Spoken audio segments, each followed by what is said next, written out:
Hey, I am back in my own home. Oh my god, what the hell? What's up? Is a culture detective here, investigating your favorite albums. And it's funny because I actually filmed this album review yesterday, the entirety of it, but I accidentally deleted all my videos where I reviewed this album. So I'm going to completely do a review all over again today. So today I'm going to be talking about the new Camila Cabello album, XOXO. So Camila Cabello is a pop singer-songwriter who has been making music for quite some time now. She blew up in the last decade or so. A while back, she released a song called Senorita featuring Shawn Mendes. I love it when you call me Senorita, and it is literally one of the most annoying songs to come out that year, and I hated it. It feels like a vanity project. It's very bland.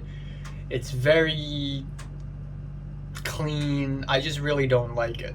But from the album cover of XOXO and the lead-up singles to her new album, you can kind of tell that Camila Cabello is transitioning from clean, safe pop star to unhinged party girl, which is an incredibly interesting direction because a lot of pop stars, a lot of pop singers and songwriters who got popular in the 2010s for being clean and safe have to somehow adjust to the new musical environment in the 2020s.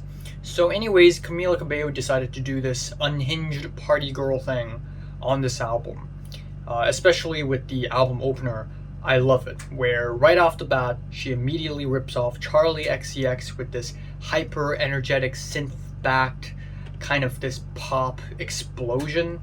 And this is already one of the worst singles of the year, in my opinion. This has got to be one of the most annoying hooks of the year. I love it, I love it, I love it, I love it, I love it. And also, immediately after that hook, we are hit with the chorus. Lemons on the chain with a V cut. Lemons on the... You've got to be kidding me, right? You've got to be kidding me. The meme, lemons on the chain with the V cut, the meme. Lemon on the chain with the V cut. Wow. Camila Cabello done sneaked in lemons on the chain with a V cut on her album opener. Also, this track features Playboi Carti, but I think he barely has any presence on this track. Following that, we have Chanel No. 5, where the lyrical genius continues with Riss, Riss, Spritz, Spritz, make him come alive.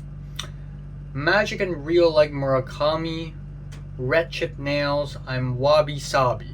So the first line here, of course, refers to the writer novelist Murakami Haruki, and he's known for magical realism. So magic and real like Murakami, like that's what you're gonna come up with, really. And also I Got Violence like Tarantino.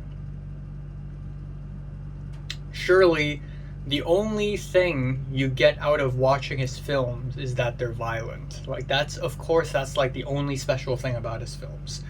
So yeah, lyrically, she sings about playing with men's feelings by wearing a perfume over the stripped back auto-tune piano thing, which just sounds really trite. Following a pretty forgettable interlude called Pink XOXO, we have the track He Knows featuring Lil Nas X. And honestly, Lil Nas X is okay on this track. He's not terrible, but he's not that great either. This track is a straightforward pop track with a skippy house beat, but lyrically, Camila sings about playing with men's feelings again.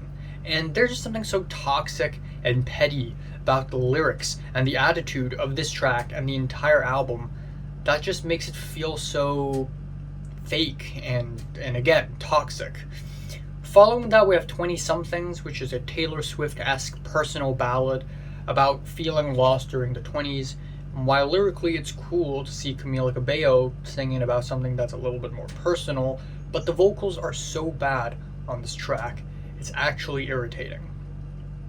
Then we have Dade or Dade County Dreaming, and it is a booty bouncing, head banging bop. But the production sounds terrible because it's stuck somewhere between this minimalist Latin flavored percussion heavy thing and motivational pianos for some reason. Koshi XOXO is an interlude that features BLP Kosher talking about his dog dying and how Camila Cabello's music got him through it. And while I feel really sorry for him for his dog's passing, let's be honest here, there's no way in hell Camila Cabello's music got you through it, okay? Unless you're high or something. There's no way Camila Cabello's music got you through it. There's no way. And in the interlude, he keeps saying the word like album that I actually like shed tears to music while it was playing, like, because the song like that was like the Camila album, so like it's an honor to just be here. I get it, you're from California. Then we have the track Hot Uptown featuring Drake. This is the worst possible time to release music from Drake after the colossal defeat that Drake has received after the Kendrick disses. And what better to return to the music industry after getting dissed than pretending to be Jamaican again? Drake is back with this reggaeton dance hall shit, and he's doing this Jamaican accent thing again. Are you serious? Are you actually serious? It's like he's like parodying himself at this point. And as if we don't have enough Drake on this album, the next track is a whole ass Drake song. It's not a Camila Cabello song featuring Drake. It's just a Drake song. It's insane. Why?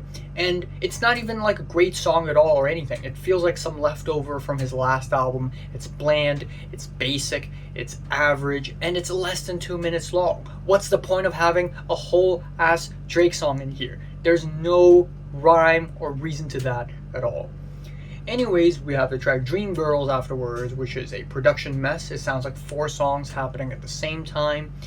The track Boat, or Best of All Times, interpolates a party banger. But of course, Camila Cabello decides to turn this into a slow, emotional piano ballad with auto-tune vocals for some reason, because it would sound cool that way, I guess. What?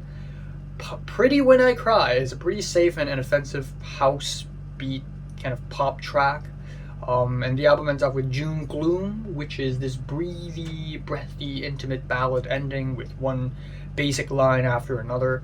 So, yeah, I do have to admit that the second half of this album, or like the last 4 tracks, are not as bad as like the rest of the album. But by the time I get to the last 4 tracks, I have already completely lost motivation to enjoy this album at all. It's just incredibly trite. It's incredibly bland. What the hell is Drake doing here? It's just really confusing. So yeah, this is not a good album. I'm giving the new Camila Cabello album a strong 2 out of 10. So if you listen to the new Camila Cabello album, comments below, let me know. Subscribe if you want more. Thanks for watching.